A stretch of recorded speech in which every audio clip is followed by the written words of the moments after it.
Misa here with a story that's very close and personal to me. When I was younger, in order to have money and gain intel in criminal organizations, I had essentially decided that it would be best to be in espionage as a child. I was trying to stop drug muling in the United States, and so I decided I would pretend to be a drug dealer and pimp. And when I had done this, I figured as a child this would be incredibly intelligent because one, I didn't have to do the drugs, and two, I didn't have to be a prostitute.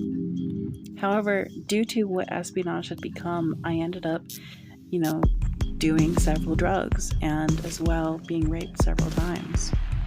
And when this had happened, I as a person had struggled because for me, starting off, I wanted to say psychologically it was because the fact that I had allowed this to happen to me that it did happen.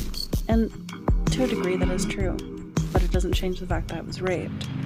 And going back to the drugs, I sat here and said, it's obviously my fault that this had happened.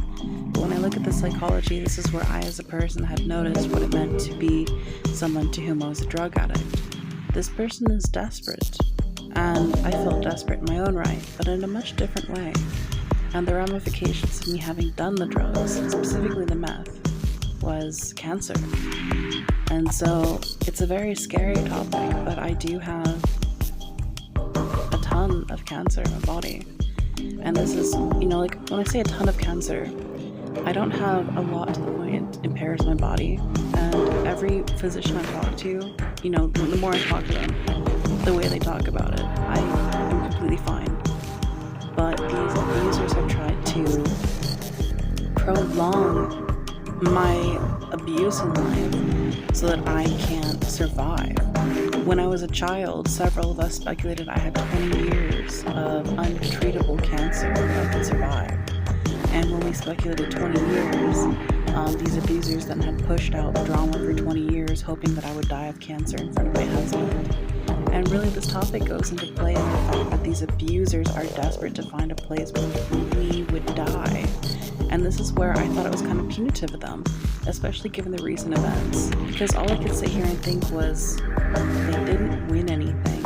And we just killed millions of Nazi, KKK, KGB. And they acted as if they were the people to whom I'd done all of this. Me and several of the people to whom noticed what the truth was behind COVID-19 and its release from the laboratory in Hong Kong were disgusted by these individuals. They believed they were intelligent enough to do all of that, but they're dumb enough to eat their own shit, piss, and vomit and act like they're fucking high and mighty. They didn't get it. And so in translation, what I have to give for a moral story or advice in this story is when you are in a place where you can either go into espionage or not, don't go into espionage. It's a waste of time. And realistically speaking, when you go back to the topic of drugs, they're not worth it. The tree of life I can see to a degree, but that's the same as eating lettuce or grass, to me at least, in a more healthier abundance, especially given that the THC and the CBD actually does a really miraculous thing to your body. And knowing this kind of conversation, it's kind of one of those things where I feel obligated to bring up again the human harvesters that I've known in life to whom are such disgusting vile abusers, such as Lisa Caslett and Anthony Yoon. These two people are what I would classify as pseudosurgeons. They go by plastic surgeons, and both of them pride themselves on being the best plastic surgeons in blah blah blah. And the truth of it is, it's a bunch of lies. They're not the best, they're not good, they're not fantastic, they're not fabulous. They're both a bunch of narcissistic, pompous organ harvesters and body harvesters.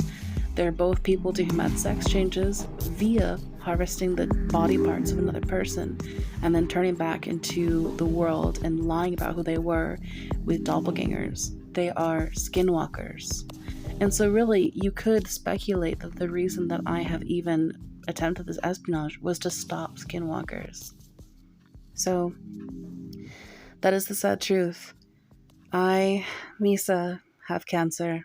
And, luckily enough though, I do know that my cancer will hopefully be something I will be able to cure. And I know scientifically I can cure cancer because I'm not a bigot.